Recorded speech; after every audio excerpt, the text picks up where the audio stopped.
The city pulsed under the golden haze of twilight, its streets alive with laughter, music, and the hum of endless motion. Among the chaos, Layla Morgan sat quietly on a weathered park bench, her hoodie pulled up to shield her from the world. The world had no idea who she was. Not just another face in the crowd, but a titan of industry who had clawed her way out of poverty to become one of the wealthiest figures in the region. For Layla, this park was sacred, a reminder of where she had come from and the life she had fought so hard to build. But tonight, it was about to become the stage for something far darker. Out of the corner of her eye, she noticed him. His gait was heavy with purpose, his uniform sharp but worn, and the air around him suffocating. Officer Trent Hale. Everyone in the neighborhood knew his name, a symbol of unchecked authority and a reputation steeped in whispered warnings. As he neared, a pit formed in Layla's stomach, her instinct screaming that she was his target. Hale stopped in front of her, his smirk as sharp as the venom in his voice. "Think you belong here?" he asked, his tone sharp and judgmental. Layla met his gaze, her voice steady but guarded. "I'm just sitting. That's not a crime." His eyes narrowed, scanning her as though her existence was a challenge. "This isn't the kind of place for people like you," he said, each word heavy with disdain. The insult struck like a blow, but Layla had heard worse.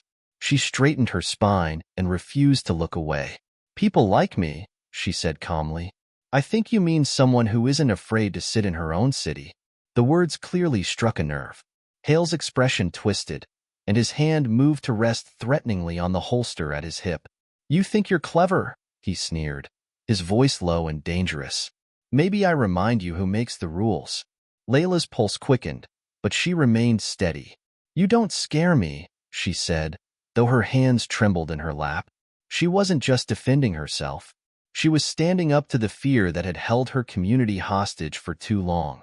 Without warning, Hale grabbed her arm, yanking her to her feet. Pain shot through her shoulder, and she stumbled, barely managing to stay upright. "Let go of me," she demanded, her voice firmer than she felt. "And what are you going to do about it?" he hissed, his grip tightening. "Let her go." The voice cut through the tension like a blade. Both Layla and Hale turned to see a man approaching, his trench coat billowing behind him, his presence commanding. He didn't shout, didn't threaten, but his calm tone carried a weight that even Hale couldn't ignore. Hale's jaw clenched. "Who the hell are you?" "Just someone who doesn't stand by while cowards abuse their power," the man replied, his voice steady. For a moment, Hale faltered, his bravado cracking under the stranger's gaze. With a sneer, he shoved Layla away and stormed off, muttering threats under his breath. The stranger watched him retreat before turning to Layla, his expression softening. "Are you okay?" he asked. Layla nodded, brushing off her sleeve. "Thanks to you." "Don't thank me," he said. "You shouldn't have needed saving." "Who are you?" she asked. He hesitated before replying, "Call me Ethan." And just like that, he disappeared into the crowd, leaving Layla alone with the tremors of what had just happened. She didn't know it yet, but this moment was the spark of something far bigger than herself. The following days were a blur of accusations and headlines. Hale, emboldened by the system that had protected him for so long, doubled down on his actions, dragging Layla into the spotlight against her will.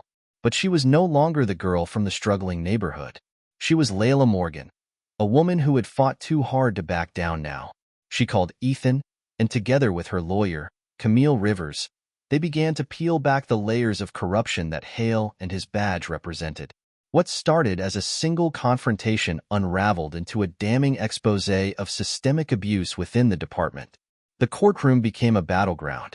Witness after witness painted Hale as a predator cloaked in authority, but the turning point came when Officer Sean Gray, a longtime colleague of Hale, broke his silence. His testimony was a confession, a damning account of years of misconduct he had witnessed but been too afraid to stop. Hale's smirk finally faded as the weight of the evidence crushed him. Guilty on all counts.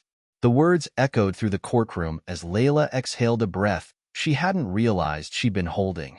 But the victory was bittersweet. Hale's conviction was just one step in a fight that was far from over. Outside the courthouse, The crowd roared as Layla stood before them. Her voice, steady and unyielding, carried over the cheers. This isn't just about me. It's about every person who has been told they don't belong, who has been silenced or ignored. This is for them. Beside her, Ethan and Camille exchanged a glance. They knew this was only the beginning. Layla wasn't just fighting for justice. She was fighting to dismantle a system that thrived on oppression. And she wouldn't stop until every person in her city could walk its streets without fear. The city, once a place of shadows and silence, was now alive with the echoes of change. And Layla Morgan, the woman who had risen from nothing, stood at its heart, unbroken and unyielding.